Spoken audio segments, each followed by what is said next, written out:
안녕하십니까? 금융감독원 은행감독국 박상만 팀장입니다.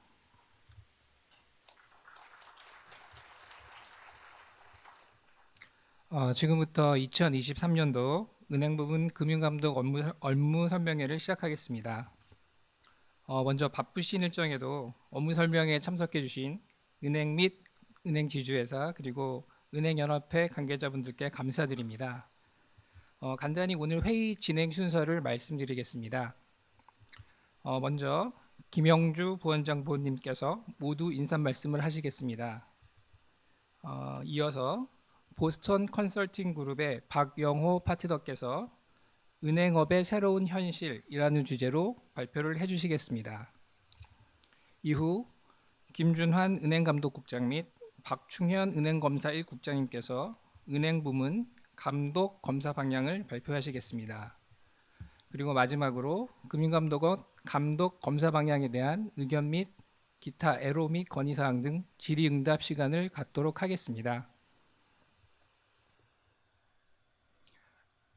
먼저 금융감독원 김영주 부원장부님의 인사 말씀이 있겠습니다. 박수로 환영해 주시기 바랍니다.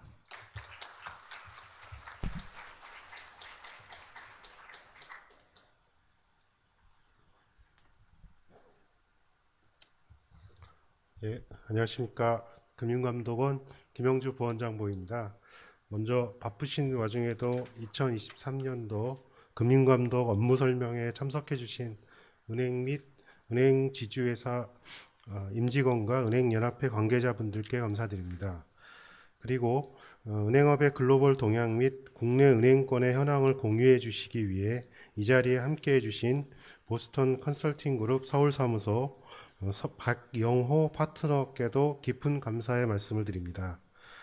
오늘 이 자리는 급변하는 금융환경 속에서 업계와 금융 감독 당국이 은행 산업의 현황과 주요 이슈에 대한 인식을 공유하고 함께 대응 방안을 모색하기 위해 마련하였습니다. 최근까지 코로나19로 비대면으로 추진되어 온 설명회가 3년 만에 다시 대면으로 전환되어 진행되는 만큼 보다 생산적이고 진솔한 논의가 이루어지기를 기대합니다. 여러분들께서 잘 아시는 바와 같이 은행 산업을 둘러싼 대내외 환경은 여전히 녹록지 않습니다. 글로벌 통화 긴축이 지속되면서 경기 둔화 및 자산 가격 변동성 확대 등 금융시장의 불안 요인이 여전히 상존해 있는 가운데 며칠 전 미국 자산규모 16위인 실리콘밸리뱅크가 파산하면서 시장의 불확실성을 크게 증폭시키고 있습니다. 이런 상황에서 우리나라 금융시장에서 중추적인 역할을 수행해온 은행의 역할이 더욱 중요하다고 할 것입니다. 금융당국도 긴장감을 늦추지 않고 금융시장에 미치는 영향을 면밀히 예의주시하면서 은행 산업의 안정성 확보를 위하여 고유의 감독 검사 업무를 차질 없이 진행해 나갈 예정입니다. 먼저 고금리, 고물가 등 복합적인 불안 요인이 시스템 리스크로 확대되지 않도록 가계, 기업 및 외환 부분의 잠재 리스크 요인에 대한 점검을 강화해 나갈 계획입니다. 또한 경제 상황 악화 시에도 은행이 자금 중개 기능을 원활히 수행할 수 있도록 특별 대선 준비금 도입 및 CCYB 적립기준 개선 등 손실 흡수 능력 확충을 유도할 계획입니다. 아울러 금융소비자 권익 제고를 위해 반복 고질적인 민원사항에 대한 업무 절차 개선 및 점포 폐쇄 절차의 내실화를 도모하고자 합니다. 한편 지난해와 같은 대규모 금융사고가 발생하지 않도록 취약 부문에 대한 점검을 강화함과 아울러 금융소비자 권익을 침해하는 불공정, 불건전 영업행위에 엄정 대응할 예정입니다. 금리 상승으로 인한 이자 부담, 가중 등으로 가계 및 기업의 어려움이 커지고 있어 우리 국민들께서 은행에 대해 기대하는 바가 그 어느 때보다 큰 상황입니다. 은행권이 취약계층에 대한 지원 등 사회적 책임을 보다 강화한다면 궁극적으로 은행의 평판 개선 및 고객 기반 확대 등으로 이어져 은행의 중장기적 성장에도 크게 도움이 될 것이라 생각합니다. 금융감독원도 관계기관과 함께 다양한 개선 방안을 강구하고 있는 만큼 금융산업의 경쟁력 강화와 국민과의 상생금융 확대를 위해 은행권에서도 적극적으로 참여해 주시기를 당부드립니다. 이어지는 주제 발표 및 질의 응답 시간이 감독 당국 감독과 업계가 함께 지혜를 모으고 소통하는 소중한 시간이 되길 기대합니다. 궁금하신 점이나 건의사항이 있으면 편하게 말씀해 주십시오. 오늘 설명회에서 논의되는 내용들은 충분히 검토해서 금융감독 업무에 최대한 반영하도록 하겠습니다. 경청해 주셔서 감사드립니다.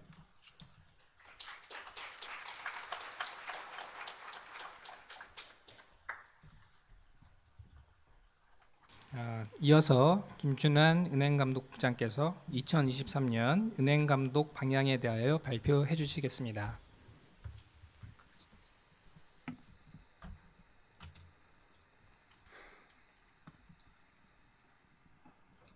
안녕하십니까. 안녕하십니까. 김준환입니다. 좀 전에 그 박영호 파트너님께서 워낙 잘 슬라이드도 잘 돼 있고 설명도 잘 해주셔가지고 바로 다음에 나와가지고 굉장히 부담되는 상황에서 올라왔습니다. 그 보시면 그 슬라이드 준비는 기본적으로 목차로 제가 이제 시장 상황하고 이제 은행 산업 그 다음에 은행 부분 감독 방향 순으로 준비를 했는데요. 내용들은 사실은 하신 아마 은행이나 질 쪽 분들은 다 어느 정도 알고 계실 거라고 생각이 됩니다. 그래서 그냥 그 앞단 부분은 상황에 대해서는 좀 쭉 봐주시면 될 것 같고요. 그러면서 좀 전에 이제 그 BCG 박영호 파트너 얘기하신 거랑 같이 놓고 우리나라 상황과 좀 비교해 보시는 게 어떨까 생각이 듭니다. 다만 통계가 지금 22년 말 정도여가지고 아마 잘 아시겠지만 최근 상황하고 또 약간 반영이 안 됐다는 걸 좀 감안해서 보시면 감사하겠습니다. 첫 페이지 이제 시장 상황 보시면은요. 이제 국내 기재부든 하는이든 뭐 국제 기구 모두 이제 한국 경제 성장률에 대해서는 전 세계 평균보다도 좀 낮은 수준으로 점점 하향 조정하고 있다는 게 특징이 되지 않을까 이렇게 생각이 듭니다. 현실적으로도 이제 물가 상승률은 이제 미국이나 EU에 비해서는 여전히 좀 낮은 수준이긴 하지만 기존의 2% 물가 목표 비해서도 높은 건 사실이고요. 경상수지는 올해 들어와서는 이제 플러스이긴 하지만 무역 수지나 이제 서비스 수지 자체에서는 계속적으로 이제 안 좋은 시그널들이 나오고 있는 것도 사실입니다. 그래서 올해 경제 관련해서 녹록치가 않구나라는 게 이제 이 표를 통해 가지고 나타나는 게 아닌가 싶고요. 그다음에 이제 금융시장을 놓고 봤을 때는 표 세 가지를 준비를 했습니다.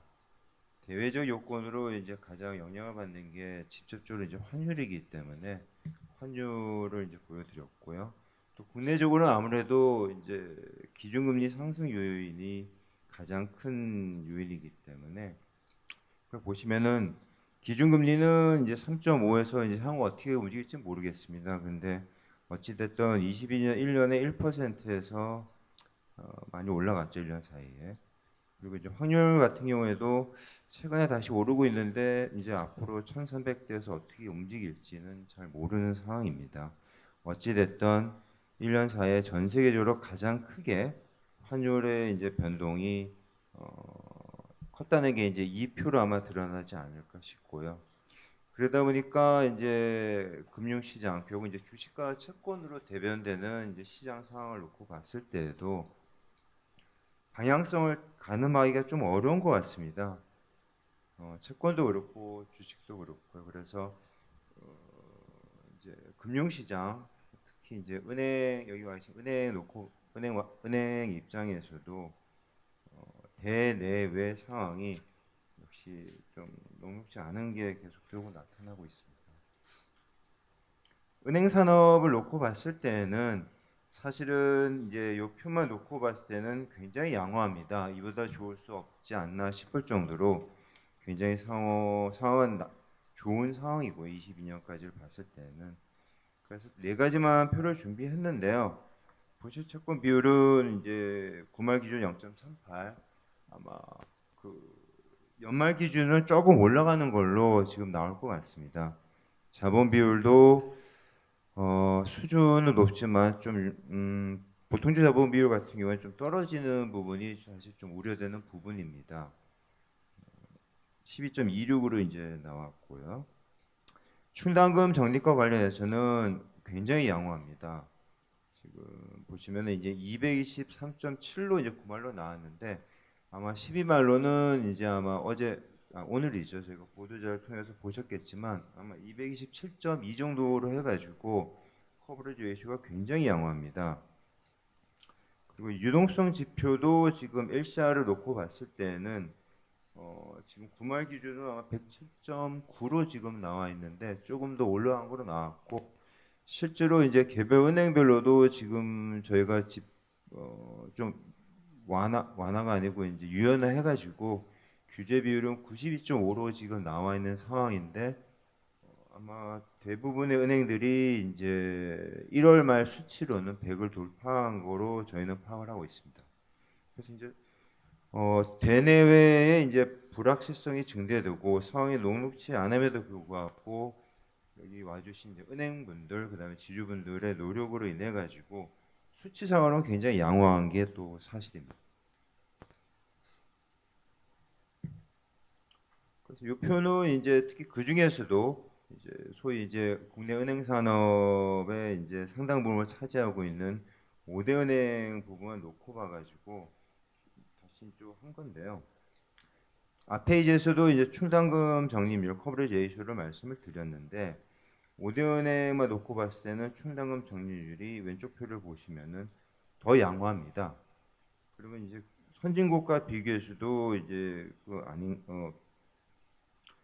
비교해서도 굉장히 양호한 수준이거든요. 그래서 중간에 보시면은 미국 같은 경우는 커버리지 레이쇼가 210인데 저희가 대략 이제 높은 거로 나타나는 상황입니다. 그러면 여기 이제 이거로 이제 만족을 할 것이냐로 놓고 봤을 때는 잘 아시겠지만 코로나 이후로 이제 국내은행 같은 경우에는 가계 여신 뭐 그다음에 기업 여신 가리지 않고 이제 적극적으로 이제 부양에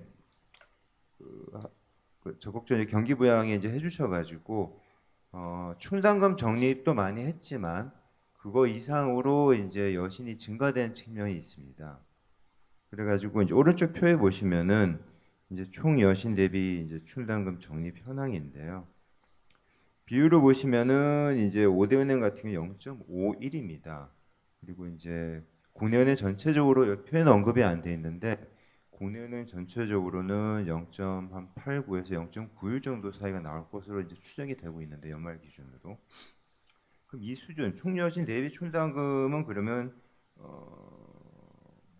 선진국과 비교할 때 이제 한 선진국은 한 1.6에서 1.7 정도로 나타나고 있습니다. 그러니까 여신이 이제 급격히 늘어났고요. 국내의 경우에는 그 다음에 저금리 상황 그동안 저금리 상황하고 이제 복합적으로 해가지고 건전성 자체는 양호했는데 양호하다 보니까 충당금을 많이 쌓았음에도 불구하고 이런 총여신 대비 충당금 적립 현황은 대략 이제 좀 선진국에 비해서는 조금 아직 가야 될 길이 좀 남아 있는 게 아닌가 이런 생각이 듭니다.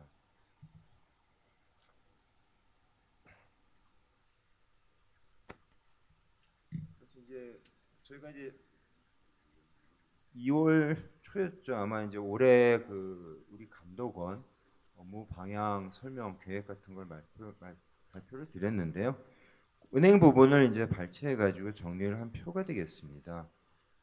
크게 네 가지로 이제 했고요. 그리고 이제 사실 저희도 이제 고민된 부분이 아까 이제 그 박영호 파트너께서 얘기하신 것처럼 2008년 글로벌 금융위기 대비해 가지고 지금 최근에 이제 들어서 가지고 그 변화, 불확실성에 따라 가지고 시장의 움직임이 굉장히 빠르게 지금 진행되는 거에 대해서 이 부분을 어떻게 이제 추가로 이제 반영을 해야 될지에 대한 고민을 계속 가지고 있습니다. 일단은 제가 네 가지로 했는데 첫 번째가 죄송합니다. 이제 결국 감독 목표 부분으로 말씀을 드리면은 잠재 리스크 요인에 대한 이제 관리, 그 다음에 두 번째가 손실없음 능력 확충 및 감독 강화. 그 다음에 은행의 장기적인 성장을 위한 거로 이제 저희가 생각하는 소비자와의 동반, 상생, 그리고 취약차주 지원 강화. 그 다음에 한편으로는 너무 이제 우리나라 이제 어떻게 보면 은행 산업의 히스토리하고도 연관되겠는데 이자익 부분에 이제 좀 집중 편중되어 있는 걸 어떻게 이제 비이자 부분에 확충을 할 것인지 그 부분 네 가지로 이제 저희가 올해 감독 업무 추진 계획을 잡았고요. 다음 페이지부터 하나씩 말씀을 드리겠습니다. 첫 번째 이제 시스템 리스크 감독과 관련해 가지고 왼쪽 표에 나와 있는 걸 먼저 말씀을 드리겠습니다. 지금 92.5로 되어 있는 이제 규제 유연화, 그 다음에 예대율 같은 경우는 105로 지금 저희가 약간 유연화한 상황인데요. 국제 기구 등을 중심으로는 코로나 때문에 뭐 우리나라뿐만 아니라 모든 나라들이 특히 유동성 규제 관련해서는 유연화를 한 게 사실입니다. 그리고 그거의 불가피성에 대해서도 인정을 해주고 있고요.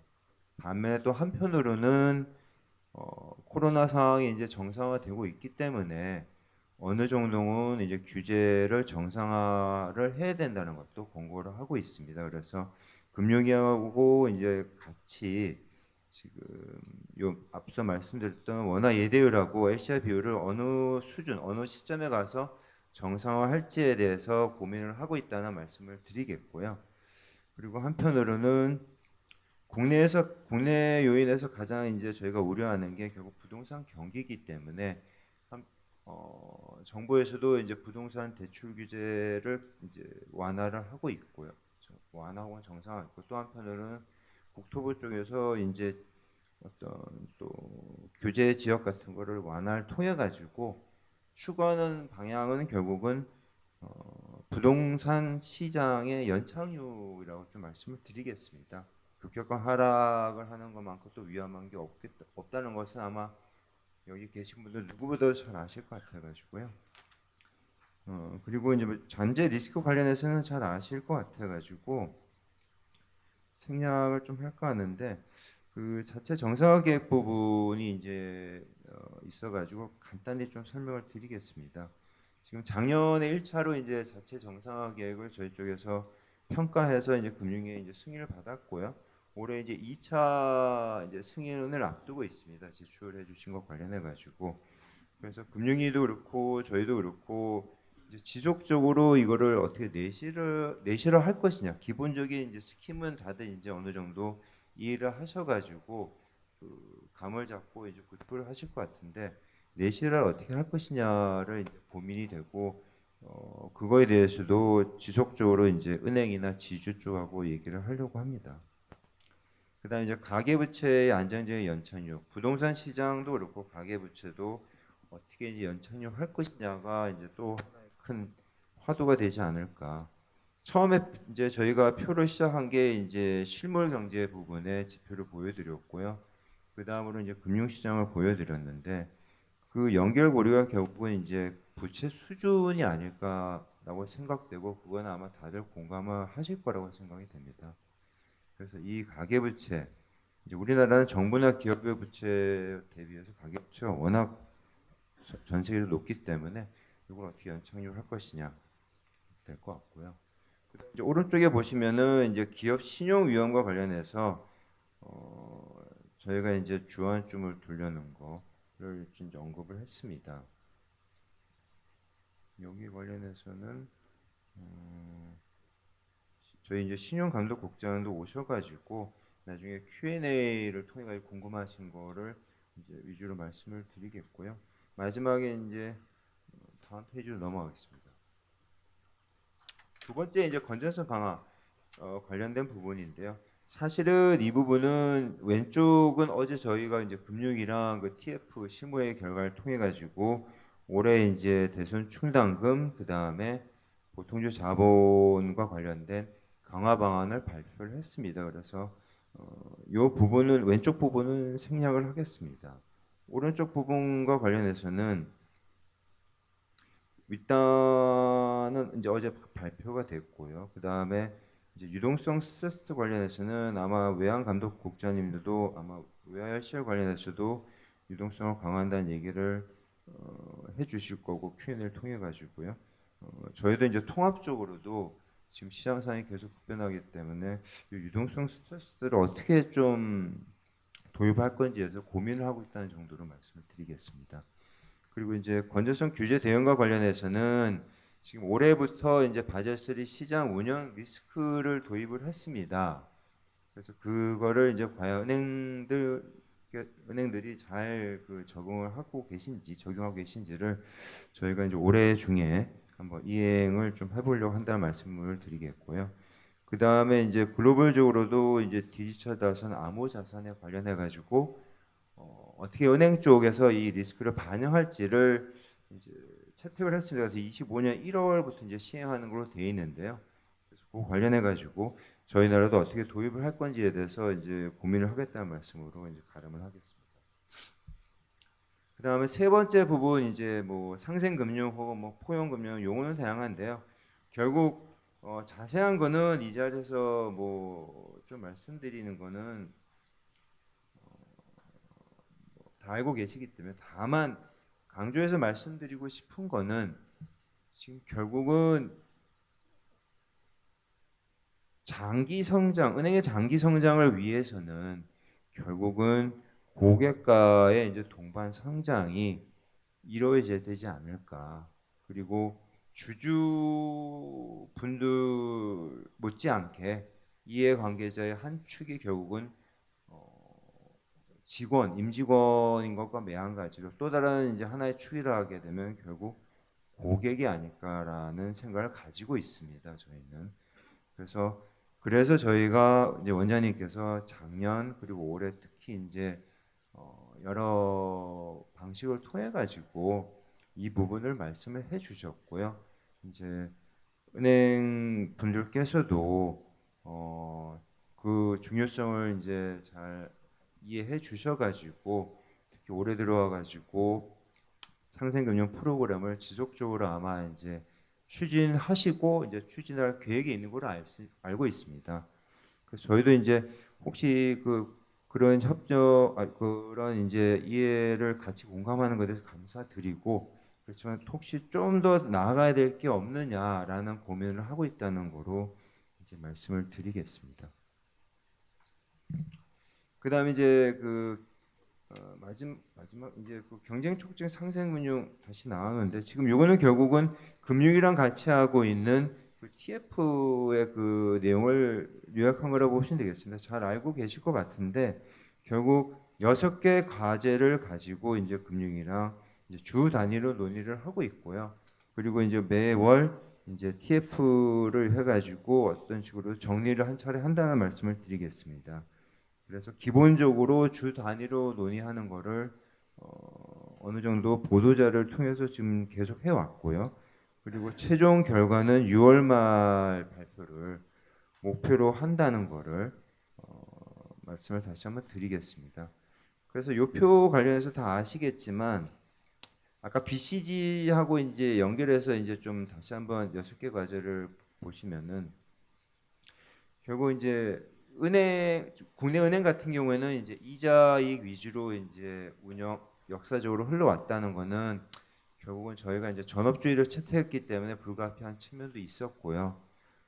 하지만 22년도 어제 발표된 저희 그 수익성 보시면은 이자이익 부분이 55.9조 원입니다. 이제 비이자이익 같은 경우에는 3.4조 원이고요. 물론 불가피한 측면이 있었습니다. 기본적으로 저희 나라는 이제 은행 산하의 문화가 어떤 이체 수수료라든가 이런 거에 대해서 이거를 왜 부과해야 되는 거냐라는 그런 사회 시각도 있고 특히 작년에는 금리가 급격하게 오르다 보니까 유가증권 평가나 매매 부분에 있어가지고 평상시보다 많이 손실, 한 1조 정도 손실이 난 거기 때문에 좀 비이자익이 좀 줄어든 건 있지만 여전히 이자익이 이제 높다는 거.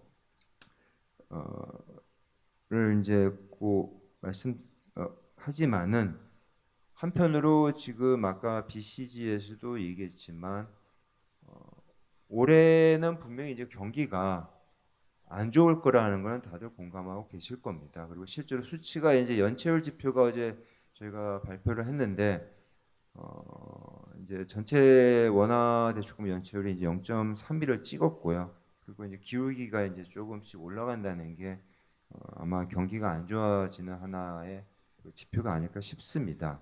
그러면서 그러면 이제 지금같이 이자 이익에만 이렇게 했을 경우에 과연 은행이 장기적으로 성장을 담보할 수 있을까라는 고민에서 출발했다는 이제 말씀을 드리겠고요. 그러다 보니까 비이자 비중을 어떻게 확대할 것이냐라는 이제 얘기가 나왔고, 한편으로는 그것과 관련돼서 어떻게 지금 특히나 과거 08년 글로벌 위기 대비해서 급속하게 이제 충격이 은행 금융 쪽에 다가오기 때문에 미리 좀 대응하자. 그래서 손실 없는 운영을 제고하자는 이제 주제가 나왔습니다. 그러면서도 한편으로는 성과금이나 퇴직금 기본적으로 이제 은행이 이제 노사를 자율적으로 해야 된다는 거는 저희가 잘 알고 있지만, 그거를 은행도 아까 말씀드렸던 다른 이해 관계자, 그러니까 고객이나 사회에 대해서 조금 더 그거를 투명하게 알려야 되지 않느냐. 그리고 그 체계가 과연 선진국과 대비해서 어떤 다른 부분도 이제 국제 정합성을 살펴보고 있듯이 이 부분도 과연 그런 정합성이 있느냐를 이제 보겠다는 말씀을 드립니다. 그러다 보니까 이런 성과 퇴직급에 대한 보수 체계도 하나의 주제가 됐고, 한편으로는 이제 금리 체계하고 이제 사회보건 앞단에서 좀 상세하게 말씀드려가 넘어가겠습니다. 그래서 여기까지를 이제 준비를 했고요. Q&A를 통해 가지고 질문에 다 답변을 드리겠지만, 저희도 다시 갈무리를 말씀드리는 게 08년 대비해서 워낙 변화의 속도가 빠르기 때문에 저희도 고민이 많다는 거, 그리고 변화의 속도가 워낙 빠르기 때문에 올해는 그거에 대한 대비를 미리미리 좀 해야 되지 않을까라는 생각으로 저희도 노력을 하겠고, 은행이나 지주분들도 좀 그거에 대해서 신경을 써주시면 감사하겠습니다. 감사합니다.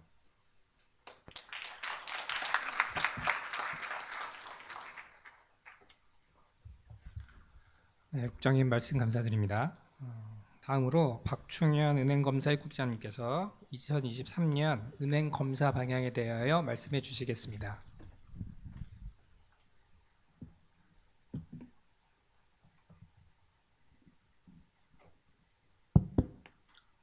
안녕하십니까. 은행검사 1국장 박충현입니다.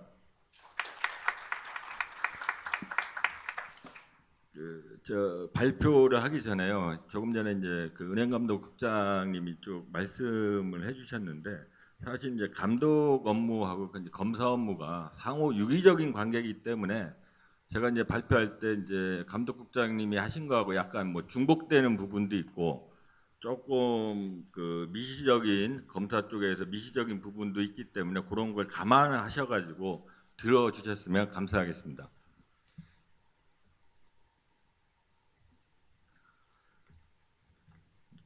은행 부분 검사 운영 원칙 및 주요 검사 방향에 대해 말씀드리겠습니다.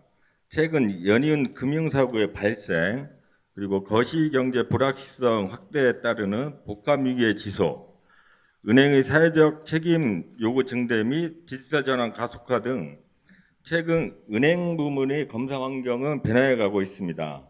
이에 은행검사국은 첫 번째, 복합위기 상황 속 잠재 리스크 적시 대응, 두 번째, 불건전 영업행위 엄정 대응, 세 번째, 은행 지주 및 은행의 책임 경영 강화 유도, 네 번째, 은행 환경 변화에 따른 리스크 요인 점검이라는 네 가지 주제를 주요 검사 방향으로 하여 23년도 검사를 실시하고자 합니다. 은행검사국은 이 네 가지 주제에 대한 검사를 통해 금융 시스템의 안정과 금융 소비자 신뢰 제고라는 목표를 달성하고자 합니다.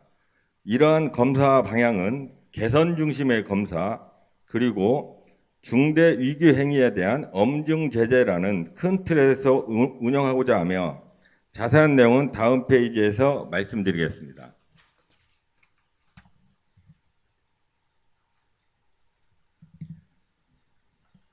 저희 원이 금년 2월에 23년도 금융감독원의 검사 업무 운영 원칙에 대해 발표드린 바 있습니다. 크게는 첫 번째, 제재 중심의 검사에서 개선 위한 검사로, 두 번째, 사후 대응식 검사에서 사전 예방적 검사로, 세 번째, 중복적 관행적 검사에서 저비용 고효율 검사로의 체계 전환을 공표하였습니다.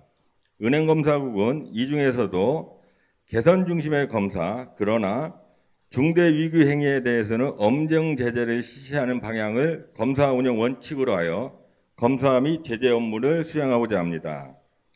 개선 중심의 검사는 리스크 취약 요인을 중심으로 경영유의 및 개선, 그리고 현지 조치 등의 지적을 통해 금융회사 및 임직원에 대한 제재보다는 금융회사의 업무 개선에 유도하는 것을 방점에 두고 검사를 실시하고자 합니다.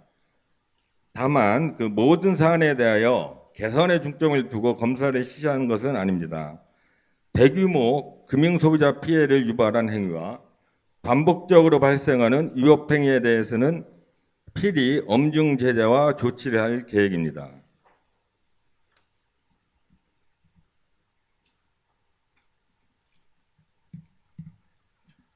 검사 방향입니다. 첫 번째, 복합 위기 상황 속 잠재 리스크 적시 대응 관련입니다.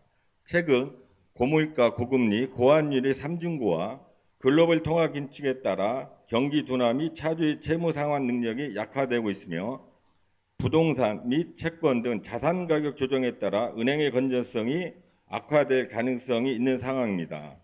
옆에 그 표를 보시면은 그 빨간색이 은행의 이제 연체 채권 연체율 비율인데, 그 분기 말에 일시적으로 떨어지는 부분은 아마 은행에서 연체율 관리를 하기 때문에 떨어지는 것으로 저희가 파악이 되고, 전반적으로 지금 우상향하는 연체율이 우상향을 하고 있으며, 그 나머지 그 우하향하는 거는 부동산 공동주택 그 매매 가격 지수입니다. 그 우하향으로 급속하게 지금 떨어져 있기 때문에 실질적으로 최근에 이제 은행들의 연체율은 지속적으로 증가하고 있고 자산 가치는 좀 지속적으로 하락하고 있다. 저희가 이런 관점에서 그 이러한 고금리, 고환율 변동성대로 발생 가능한 은행의 투자, 유동성, 신용유형 등의 리스크 관리 적정성에 대해 중점 점검할 예정입니다. 그리고 부동산 PF 관련 고위험 사업장에 대한 모니터링을 강화하고, 필요시 부동산 PF 관련 취약은행에 대해서는 현장 점검을 실시할 계획입니다. 금리 상승, 환율 급변동 등에 따른 자본 비율 하락 가능성에 대비하여 모니터링도 강화하고 은행의 손실 흡수 능력도 현장 검사 시 살펴볼 예정입니다.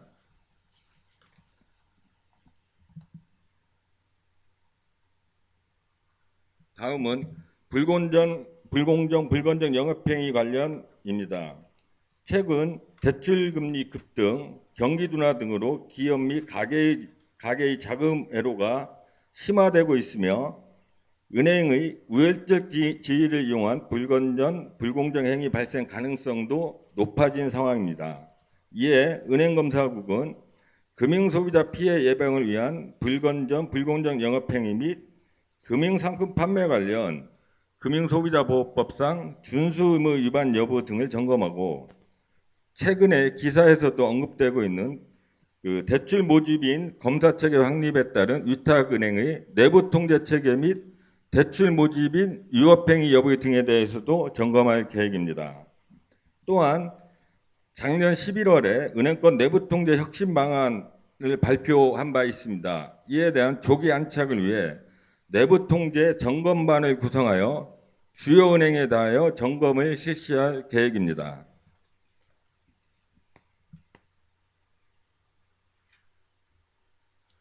다음은 은행 지주 및 은행의 책임 경영 강화 유도 관련입니다.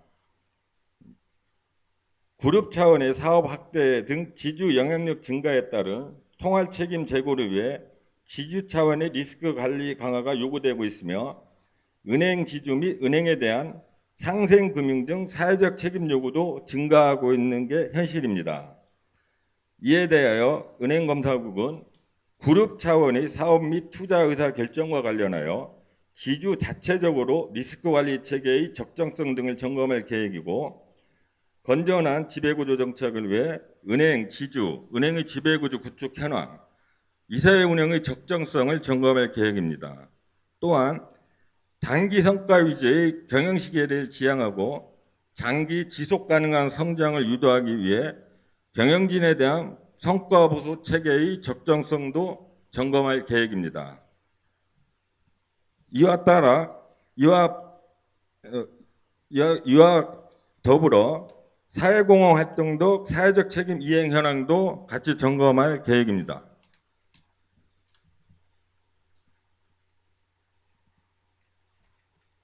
다음은 금융 환경 변화에 따른 리스크 요인 점검입니다. 최근 금융의 디지털 전환, 빅블러, 은행 산업 구조 변화 과정에서 신사업 기회와 함께 신경쟁에 노출된 상황입니다.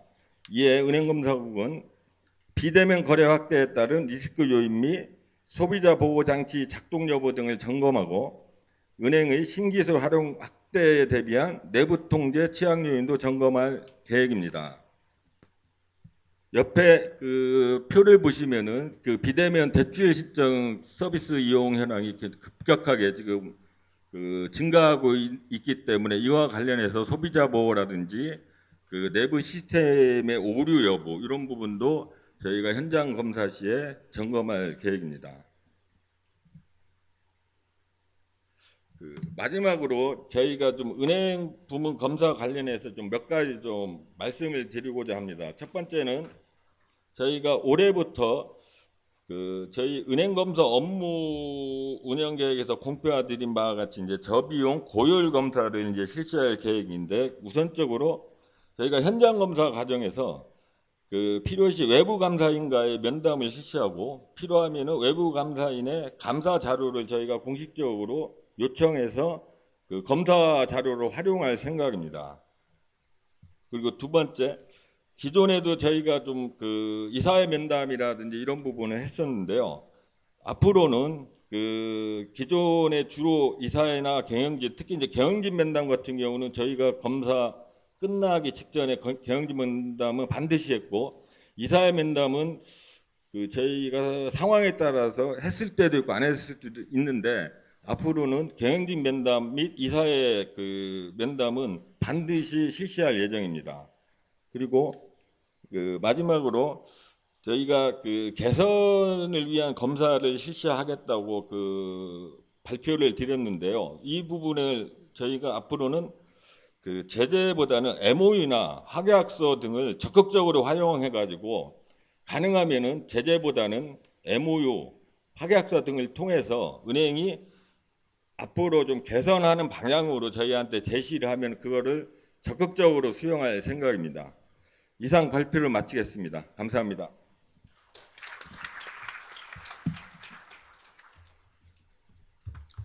네, 국장님 발표 감사드립니다. 다음으로 금일 발표와 관련한 질의와 응답 시간이 있겠습니다.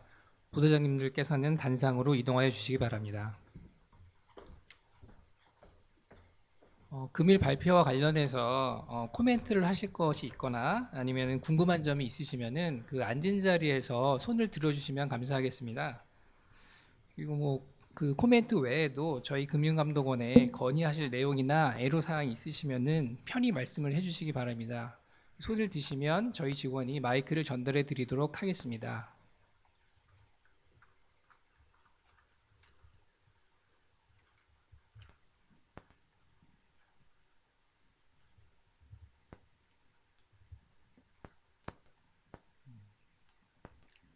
또 저희가 너무 설명 잘 드렸나요? 질문이 없으신 것 같아가지고.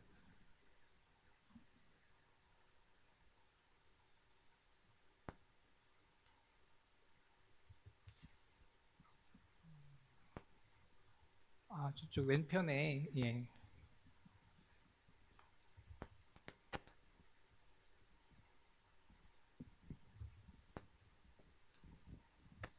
예, 안녕하십니까. 저 국민은행에서 전략 업무를 담당하고 있는 정민수 부장입니다. 간략한 건의 하나 하고 질문 하나 드리도록 하겠습니다. 자료 중에 이제 건전성 감독 강화 부분에 보면 이제 은행의 손실 흡수 능력 제고를 위해 가지고 두 가지 부분에 있어 가지고 이제 제도 개선이 있을 걸로 알고 있는데요. 그 중에 이제 이 자본 적정성 관련해 가지고 기기 대응 자본 확충하고 스트레스 테스트를 통한 이제 자본 확충 제도가 이제 새로 만들어지는 것 같은데 제도 설계를 할 때 기존의 이제 바젤 등을 통해 가지고 이루어지고 있는 우리 자본 보존 관련돼 있는 규제들이 있는 걸로 알고 있습니다. 그래서 그런 기존 규제들하고 중복 규제가 되지 않게끔 할 수 있도록 조금 이제 제도 만드실 때 살펴봐 주십사는 건의를 드리고요. 그리고 이제 질문 사항은 기존에 이제 저희 주요한 금융기관 5개 은행 같은 경우에는 자체 정상화 계획이라고 해서 스트레스 테스트에 기반한 비율 관리들을 하고 있는 사항들인데요. 만약에 이제 지금 손실 흡수 능력과 이 제도가 만들어지게 되면 그 자체 정상화 계획과 관련돼 있는 프로세스하고는 어떻게 연계가 되는 것인지에 대한 질문 드리고 싶고요. 또 하나는 이제 충당금 관련해서 현재 이제 대손 준비금 부분들이 기존 이제 자산 건전성 분류 기준에 따라 가지고 이제 쌓고 있는데 이제 특별 대손 준비금 제도를 만드신다고 하는데 그 특별 대손 준비금 만드시는 어떤 방안이나 방법 논 같은 것들에 대해서 조금 사전에 검토가 되신 게 있다면 공유 부탁드리겠습니다. 답변 드리기 앞서 첫 번째 거는 말씀하신 대로 저희가 국제 정합성을 충분히 당연히 고려해가지고 그 CCYB나 스트레스 완충 자본을 도입을 하겠다는 말씀을 드리겠고요. 세 번째 관련해가지고 특별대손 준비금에 아마 세부적인 기준이 있으면은 현재까지 마련된 게 있으면은 혹시 이 자리에서 뭐 얘기해 줄 수 있느냐로 저는 이해를 했습니다. 근데 저희도 지금 고민하고 있다는 단계로만 말씀을 드리겠고요. 당연히 어떤 기준 같은 게 나오면은 그거를 은행 지주 쪽 계신 분들이랑 소통을 해가지고 그걸 협의를 해보고 확정을 짓겠다는 말씀을 드리겠습니다. 두 번째 말씀하신 게 제가 좀 잘 이해를 못 해가지고요.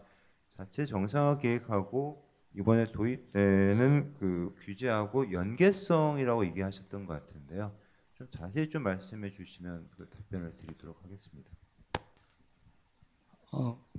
저희가 이제 자체 정상화 계획 수립을 하고 그 수립되어 있는 자료들을 가지고 이제 금융위 제출을 하시면 이제 평가와 금융위 승인을 받게 돼 있는 걸로 알고 있습니다. 이제 그 자체 정상화 계획 안의 내용들을 살펴보면 우리 자본 적정성과 관련돼 있는 비율들이 이제 그 스트레스 테스트를 통해 가지고 나와 있는 비율들을 통해 가지고 위기 단계냐 뭐 위기 징후 단계냐 이런 단계별로 이제 비율 관리를 하게 돼 있는데요. 이제 지금 만드시는 제도에 따라 가지고 당국에서 스트레스 테스트를 통한 자본을 갖다가 부과하게 되면 실질적으로 저희가 관리해야 되는 이제 자본 비율들이 상당히 이제 그 높아지게 되는 사항들이 되게 될 텐데요.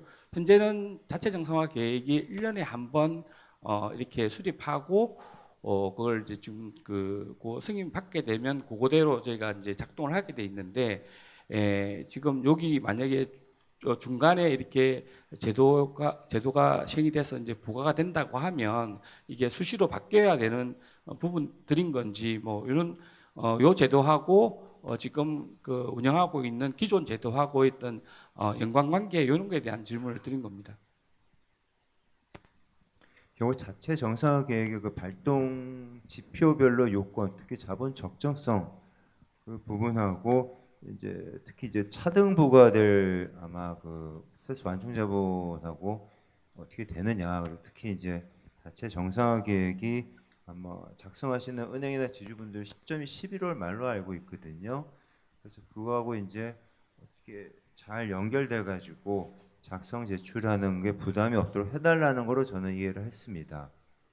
지금 저희가 이제 아까 말씀드렸듯이 올해 중으로 지금 CCYB하고 이제 스트레스 완충 자본을 도입한 방안을 6월까지 마련하겠다고 했는데 구체적인 게 안 나왔거든요, 현재로서는. 그리고 그 방안이 실제로 법규화를 할지, 그리고 법규화 아니고 뭐 다른 방식 할지도 확정이 안 됐는데, 다만 현 단계에서는 그렇기 때문에 이렇게만 말씀을 드릴 수밖에 없을 것 같아요. 지금 뭐 아시겠지만 금융위 자체 정상화 관련된 심의위원회가 있고요. 그 심의위원회 통과를 하게 되면 금융위 승인을 받는데, 그런 차등적으로 부과하는 스트레스 완충 자본 관련해서는 충분히 그 심의 단계에서 그런 작성하시는 은행이나 지주분들 어려움을 고려해서 해야 되지 않겠느냐는 것을 저희도 설명을 드리고 위원님들도 아마 이해하시지 않을까. 일단 그 정도 현 단계에서 말씀을 드리겠습니다. 그리고 실제로 도입하는 과정이 있어가지고 말씀하시는 자체 정상화 사항의 그 발동 요건에 대해서도 같이 놓고 고민해 보겠습니다.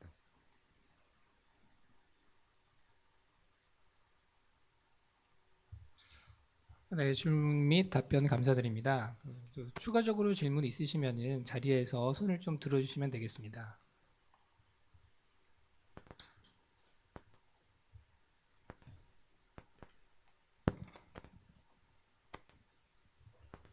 안녕하십니까. 우리은행 검사실 박재신 부장입니다.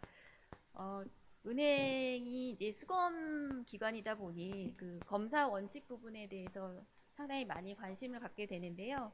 박주영 부장님께서 검사 운영 원칙을 그 개선 중심 검사를 실시하시겠다고 말씀을 하셨는데, 그동안에도 저희가 금융 소비자 피해가 유발되거나 반복 위법 사항에 대해서는 엄정한 제재를 받았고, 그리고 제도 개선 부분에 대해서는 경영유의나 개선, 현지 조치를 통해서 저희가 검사 결과를 받았었는데요. 그럼 이전과 지금 말씀하신 개선 중심 검사 실시가 어떻게 좀 다르게 앞으로 진행이 될지 조금 더 구체적으로 설명해 주시면 감사하겠습니다.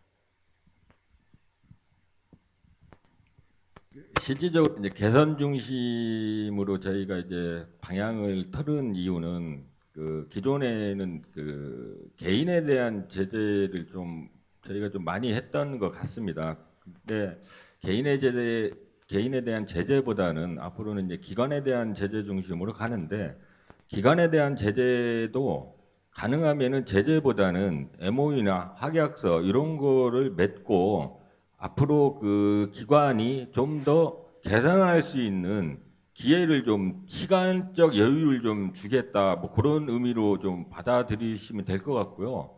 그리고 이전에도 저희가 항상 좀 개선을 위한 검사하겠다는 얘기를 좀 과거에도 조금씩 드렸던 것 같은데요. 이번에는 저희가 좀 여러 가지 새로운 제도를 좀 많이 했습니다. 어제도 저희가 이제 모 은행하고 이제 파트너십 미팅을 갔는데, 과거에 이제 좀 형식적인 파트너십 미팅이 아니라 실질적이고 저희가 그 은행에 대해서 어떤 부분에 대해서 검사를 하겠다, 이런 부분도 좀 자세하게 좀 설명을 드렸고요.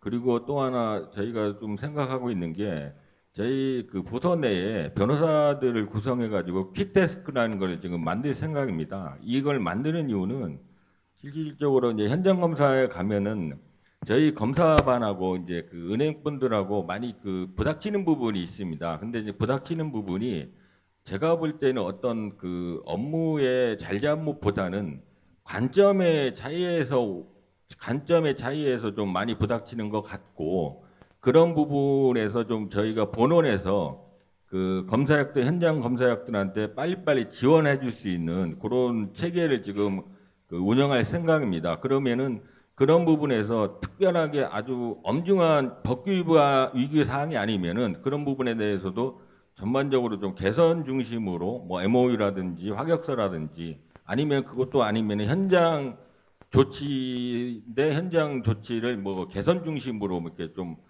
그 만약에 검사 현장 검사 기간 중에 뭐 개선이 된 거면은 저희가 뭐 조치를 생각할 수도 있고요. 그런 부분에서 좀 방향을 그렇게 잡고 있다 이렇게 좀 그 설명을 드리겠습니다.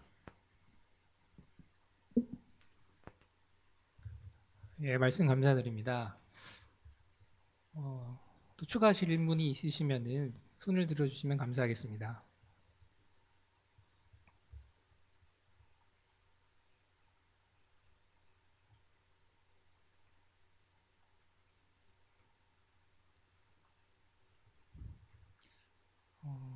한두 분 정도 더 뭐 질문이 있으시면 저희가 받고요. 그다음에 아까 발표 내용에서 구체적으로 많이 언급되지 않은 외환 감독 부분이나 아니면 기업 구조조정 부분 뭐 이런 쪽에서도 추가적으로 질문이 있으시면 편하게 말씀해 주시면 될 것 같습니다.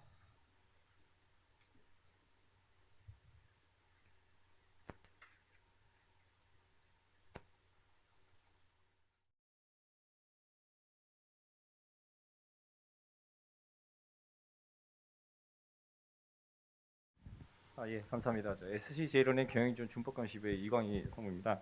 하나 말씀 좀 여쭙고 싶은데요. 그 과거에도 있었지만 그 이제 그 제재 대상자 방어권 보장이라는 측면에서 그 이제 경직적 제재 관행 개선이라고 이제 2월 7일에 이제 그 검사 업무 운영 계획서 발표를 해주셨는데요. 그 경미한 위기 행위의 경우 이제 준법 교육의 조건부 조치 면제를 적극 활용하시겠다는데 이것에 대해서 저희 은행권들에서 듣고는 있었지만 이런 것들을 어떻게 올해부터 운영을 해주실지에 대한 설명을 좀 듣고 싶습니다. 이 다음 주부터 이제 모은행에 대해서 정기 검사를 시작을 합니다. 저희가 이제 어제 그 부분에 대해서도 파트너십 미팅에서 그 부분에 대해서 적극적으로 우리가 그 운영을 하겠다 이 부분에 대해서 천명을 했고요.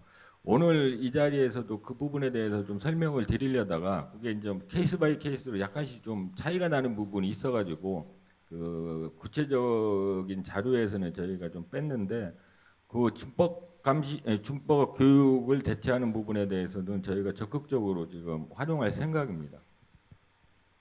하나만 더 여쭤보겠는데 그러면 준법 교육을 어느 뭐 예를 들어 금융연수원에서 실시하는 거를 참여하면 되는 걸로 이렇게 이해하면 되겠습니까? 예, 그렇습니다. 금융연수원, 뭐 보험연수원, 뭐 각각의 연수기관에서 준법교육이 지금 강의가 개설되어 있습니다. 그 부분에 대해서 12시간 정도 그 교육을 받으면은 주의 조치를 그 면제하는 방향으로 가는 거고요. 근데 이제 약간 좀 차이 나는 게 이제 예를 들어 그 감독자가 주의를 받았다든지 이런 경우에는 준법교육하고는 좀 관계가 없고 이게 좀 제한된 사항이 있기 때문에 혹시 뭐 그 부분에 대해서 좀 더 자세히 좀 알고 싶으신 분들은 저희 국으로 좀 연락을 주시면은 저희가 자세하게 설명을 드리겠습니다.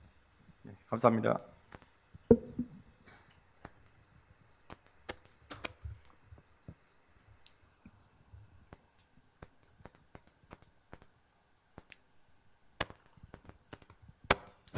네, 은행연합회 박창호 상무입니다. 오늘 아까 강의 들은 거 발표한 중에 좀 인상적인 게 그 이제 은행에 이제 이자율이 많다는 거 비판을 되게 받고 있는데 아까 처음에 발표해 주신 BCG 대표 파트너님께서 보니까 이게 이제 미국하고 한국에 이제 사례를 하면서 우리 실질적으로 우리는 받고 싶은 어떤 수수료라든지 이런 거 문화적 차이 때문에 못 받고 있고 뭐 저쪽에서는 받고 있고 또 우리는 IB 수수료나 이런 게 대부분 좀 규제나 이런 것 때문에 많이 못 하고 있는 부분이 있고 이걸 또 개선하기 위해서는 은행과 당국에서 이렇게 50대 50 정도로 같이 노력을 해야 된다는 부분을 참 되게 인상적이고 이게 맞는 말씀 같거든요. 그래 실질적으로 우리가 이게 비판이 많다는 걸 기자들한테 설명해 줘도 잘 안 써줍니다. 이 이야기 자체를. 그래서 지금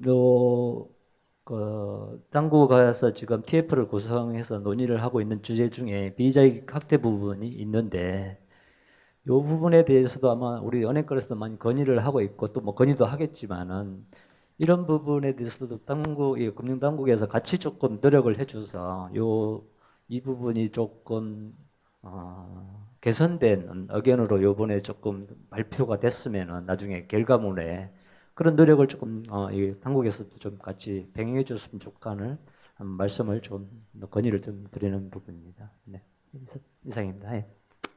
네, 지금 저희가 이제 그 은행의 이제 비이자 수익에 대해서 지금 좀 자료도 모으고 있고 해외 그 은행들은 어떤 식으로 지금 하고 있는지 그런 부분도 좀 열심히 지금 자료를 모으고 있습니다. 그리고 그런 부분이 전체적으로 좀 그 저희가 나름대로 정리가 되면은 그 조만간 아마 보고를 드릴 발표를 할 기회가 있을 거라고 좀 생각이 되고요.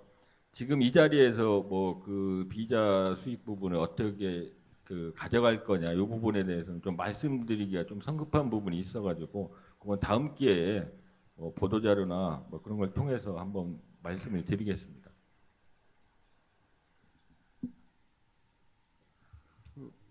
박상무님 그 자주 뵈니까요. 아이디어 있으시면 은행권 그 대표하셔가지고 전달해 주시면 저희도 그렇고 금융지주 전달하실 수 있으니까 주시면 저희도 검토하겠습니다. 예, 말씀 감사드립니다. 한 분 정도 더 추가 질의가 있으시면 받고 오늘 업무 설명회를 종료할까 합니다. 혹시 또 추가적인 질의가 있으시면은 손을 좀 들어주시면 감사하겠습니다.